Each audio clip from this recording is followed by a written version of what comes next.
Yun nga guys, magandang umaga guys.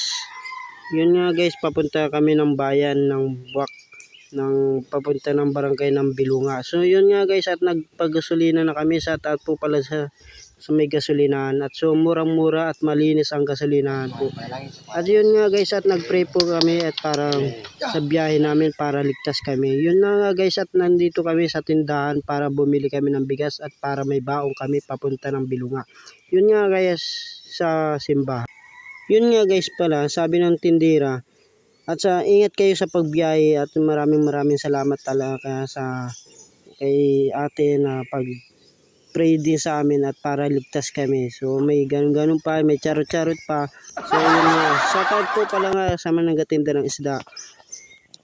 So yun nga guys, at palakad na kami at nandito ulit sa gasolinahan. Nagpagasolina nga kami. At yun nga guys, at inantay namin nakamotor at gapagasolina pala. Yun nga guys, at ganun din, shoutout din po pula sa may gasolinahan. Maraming salamat po. Yun nga guys pala, at medyo mainit-init pa talaga ang panahon ngayon dito sa Marinduque. At inaantay nga namin yung kasama at pumunta din kami doon sa kabilang, nagainuman daw sila. So yun pala, balak talaga magkita kami ni Tabyunan Vlogs. Yun nga.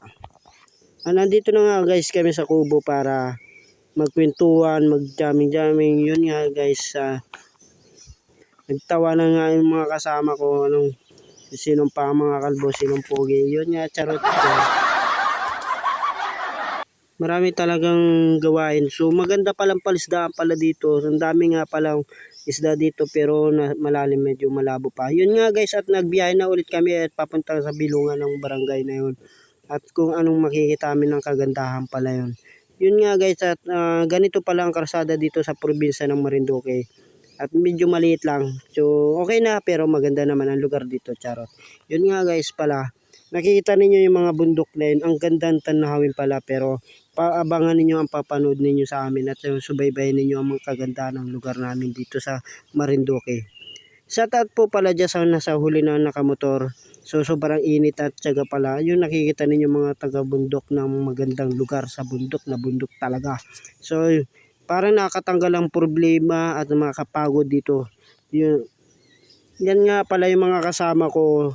At yan, nandito na nga guys kami sa nababaan namin para makapunta kami sa ilog. Para makita mga kaganda ng ilog at yung bundok. Sa daat po pala dyan kay Raven na mabutot at kay Kuyatan. Maraming salamat dyan.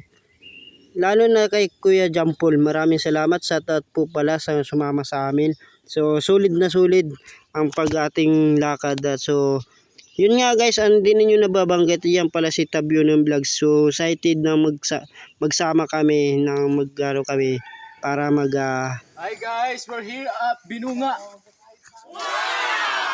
Yun nga guys, sabi nung nasa unan, first time pa lang daw niya makapunta dito sa Bilunga ng barangay na yun. So yun nga, yung mga kasama ko may dala mga kaldero, isda, bangos, pana, at yung isang yan, mga kasama ko nagpa-picture pa at may dalang cellphone. Excited daw ako makita nila. Nagtatawanan. Yun nga guys, yung kasama ko, si Tabyunan Vlog nga. Sino nga guys ang magwapo sa amin dalawa? Parehas vlogger kami nga. So yung charot nga, joke lang sa akin. Pero excited nga ako pumunta dito. Yun nga kasi nakita namin yung mga bata na kumukuha ng santol. Humingi na nga kami kasi ng santol. Yun nga pala, sa taot po pala sa bata na umakyat na yun. At super talagang sarap palang santol na yun. Kasi binayaran pa niya yung kasama ko na binigyan pa ng 20 pesos para makahingi ng santol. Pero binayaran na rin yun. Parang ganun na nga guys yun. So yun nga guys, nandito na kami sa ilog. Nakita ninyo mga tanawin at ilog. Tapos yan, yun na nga guys, maraming salamat. At panoorin ninyo sa page ng aking Facebook. At panoorin ninyo yung part 2. Nandito na nga yun. So yun nga guys, at maraming mapapanood ninyo. Laging update pala kayo sa aking video ko. Pag-follow na nga po kayo sa akin at subscriber sa aking channel ko. Maraming salamat po.